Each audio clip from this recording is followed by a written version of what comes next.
رمضان گزاری جس نے عبادتوں کے اندر رمضان میں اپنے آپ کو جس نے اللہ تبارک و تعالیٰ کے احکامات پر لگاتے ہوئے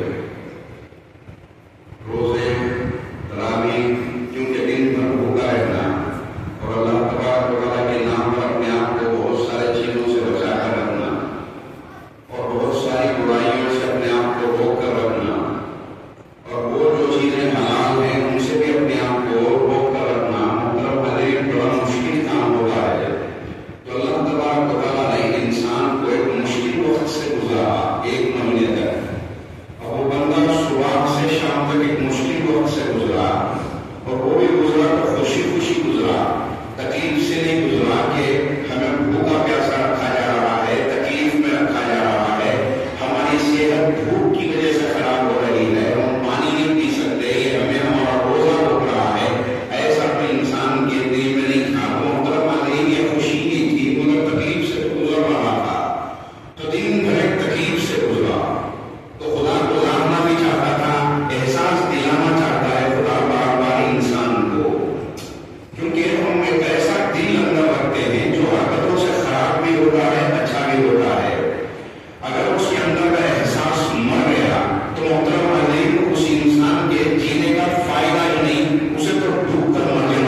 چھوٹے 5 چھوٹے 10 چھوٹے 15 چھوٹے اسے رمضان کے بعد پورے مکمل کرے گا. کیوں؟ قضا ہے، اسے ادا کرنا ضروری ہے ہر وقت پر، ہر عورت پر. تو اب جب فرض ہو گیا ہے تو ایسی صورت میں اس کا ادا کرنا لازم بھی ہے، ضروری بھی ہے.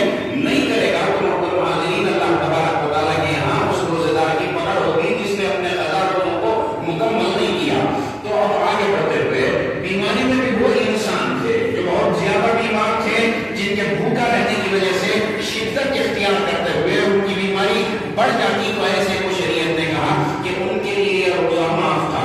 اب آگے بڑھتے ہوئے وہ عورت جو دودھ پلا رہی تھی اپنی چھوٹی معصوم اولاد کو، یا وہ عورت جو حاملہ تھی، پیٹ سے تھی. تو محترم حاضرین اب یہ عورتیں ہیں، یہ مرد ہیں جو بیماریوں سے گزر رہے ہیں، ایسوں کو شریعت مطہرہ نے اجازت دی. کیا اجازت دی؟ بیماری اگر ایسی مستقل ہے، ساری زندگی اچھا نہیں ہو سکتا، تو وہاں شریعت نے کہا کہ تم فدیہ دو. جیسے آپ فطرہ دے رہے ہیں اپنے روزے کو پاک کرنے کے لیے، وہاں وہ جو بیمار پڑے ہوئے ہیں ان کا روزہ جب نہیں ہو رہا ہے تو شریعت نے کہا کہ ان کو ان کے نام سے فدیہ. اور فدیہ کیا؟ شریعت نے کہا کہ ہر غریب انسان کو ایک روزے کے بدلے میں 2 انسانوں کو کھانا کھلایا جائے گا، ہر روزے کے بدلے میں. اب کوئی انسان پورا رمضان نہیں رکھا تو محترم حاضرین اس کو بھی ادا کرنا ضروری ہے. اب ایسا نہیں کہ ہم نے ادا نہیں کیا تو وہ پورا ہو جائے گا، نہیں. ہر ایک کے ذمہ واجب ہے کہ وہ انسان جیسے فطرہ واجب ہے، زکات دینا واجب ہے، ویسے ہی انسان کو فدیہ دینا بھی ضروری ہے. تو محترم حاضرین انسان کے لیے یہ احکامات کو اللہ تبارک و تعالیٰ نے اس وجہ سے رکھا تھا کہ اس کے اندر احساس پیدا ہو. اب احساس ہی نہیں ہے، نہ میری نماز کا خود مجھے احساس، نہ مجھے میرے روزے کا احساس، تو ایسی صورت میں نہ مجھے سامنے والے غریب کا احساس ہوگا، نہ اس کی بھوک کا احساس ہوگا. اب اس معاملے کا حسنوں میں رسول اللہ آ رہے تھے، ایک بچہ راستے میں تھا، تو رو بھی رہا تھا. رسول اللہ نے اس کو دیکھ لیا. اب رسول اللہ صلی اللہ علیہ وسلم نے تو محترم حاضرین گئے، آپ نے دریافت فرمایا معصوم بچے سے، بیٹے روتا کیوں ہے؟ تو بچے نے عرض کیا میرے ابو بھی نہیں ہے، میری امی بھی نہیں ہے، میں یتیم ہوں، میرے سر پر کوئی ہاتھ رکھنے والا نہیں. چھوٹا بچہ سمجھ کی بات رسول اللہ کے سامنے کر رہا ہے. اب احساس ہے تو رسول اللہ نے بچے کو اٹھا لیا، لے کر گھر کو گئے. بی بی عائشہ سے کہا عائشہ اسے تیار کرو. احساس کس کا؟ باپ ہونے کا احساس اس بچے کو دلایا جا رہا ہے، ماں ہونے کا احساس اس بچے کو دلایا جا رہا ہے. بچہ خوشی خوشی تیار بھی ہو رہا ہے. کس کے ہاتھ میں تیار ہو رہا ہے؟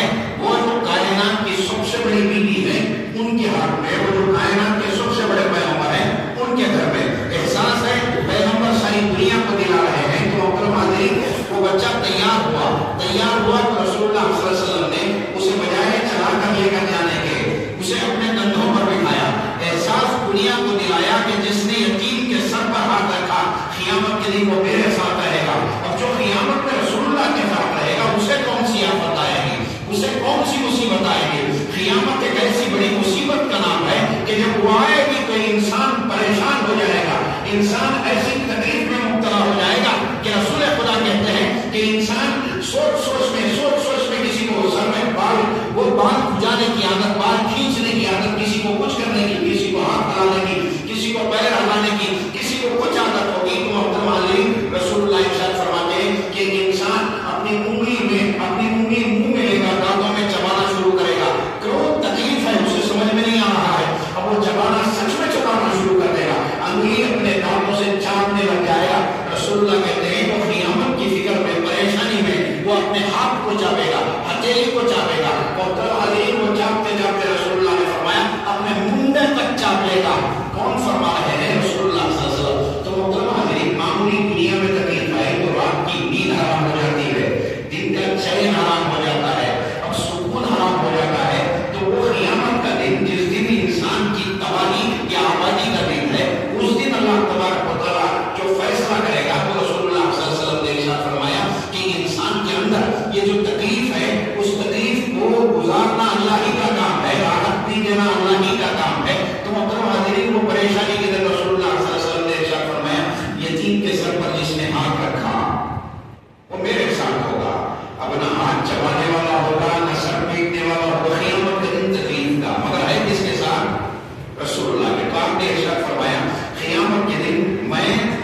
انسان جو لوگوں کے حق مانگ لیتا ہے، ایک وہ انسان جو اپنے والدین کی نافرمانی کر دیتا ہے، ایک وہ انسان جو زنا میں چوری میں مبتلا ہو جاتا ہے، تو محترم حاضرین یہ وہ انسان جو رشتے ناطے کاٹتا ہوا چلا جاتا ہے۔ خدا نے کہا، رسول خدا نے کہا، ہر انسان کی مانی جائے گی، ہر انسان کی سنی جائے گی، کیونکہ یہ خوشی کا موقع انہی کی سننے کے لیے بنایا گیا ہے، مگر ان لوگوں کی نہیں سنی جائے گی۔ تو محترم حاضرین جب ہم نے وہ کام کر لیا جو خدا نے اپنے خلاف بنایا ہوا ہے، تو محترم حاضرین اس میں بھی خدا سنتا نہیں ہے، بلکہ اس لیے جو اسلام ہے احساس پیدا کرتا ہے انسان کے اندر کہ اپنے آپ کو صحیح بنا تاکہ تیرے راستے آسان ہوتے ہوئے جائیں۔ تو رسول اللہ کے ساتھ پاس تیار ہونے والا بچہ یتیم، اس کو رسول اللہ صلی اللہ علیہ وسلم لے کر نکلے تو اپنے کندھے پر بٹھایا، دنیا کو پیغام دینا تھا کہ دیکھ یتیم کے ساتھ کیا سلوک کیا جائے گا۔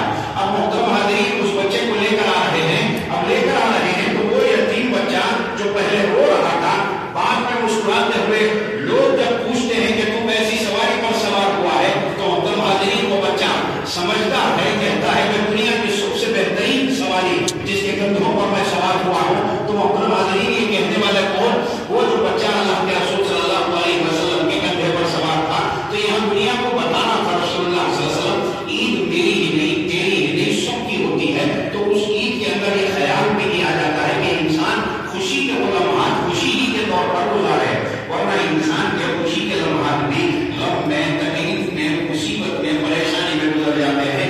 تو اللہ تبارک و تعالیٰ جو رمضان لایا ہوا ہے، رمضان میں انسان کو بس بار بار بار بار بار بار احساس دلاتا ہے، اعتکاف میں بٹھا کر احساس دلاتا ہے کیا ہم پڑھ گئے رمضان آیا۔ تو رمضان کی وہ خصوصیت ہے کہ رمضان کو وقت دینے کے لیے اعتکاف میں بیٹھا جاتا ہے، رمضان کو وقت دینے کے لیے، کیونکہ رسول اللہ صلی اللہ علیہ وسلم کبھی کبھی پورا عشرہ بیٹھتے، 10 دن تک رمضان میں بیٹھتے اعتکاف۔ صحابہ پوچھتے ہیں اللہ کے رسول کیوں؟